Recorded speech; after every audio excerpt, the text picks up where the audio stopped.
Today, as during the Civil War, rural Maine has always disproportionately sent a greater percentage of its young people off to serve the country during the Civil War, of course, in the Army or the Navy, today in all four branches of the military, plus the Coast Guard. The town of Hope, which is located on the hills rolling inland from Camden and is in Knox County, is one of those towns that has sent many of its young men,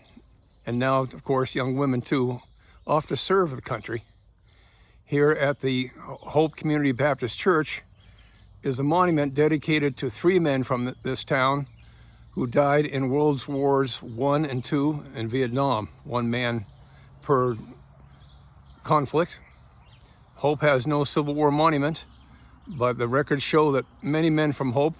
joined the Maine regiments or other outfits during the Civil War and went off to help save the Union. And of course, some of them did not come home.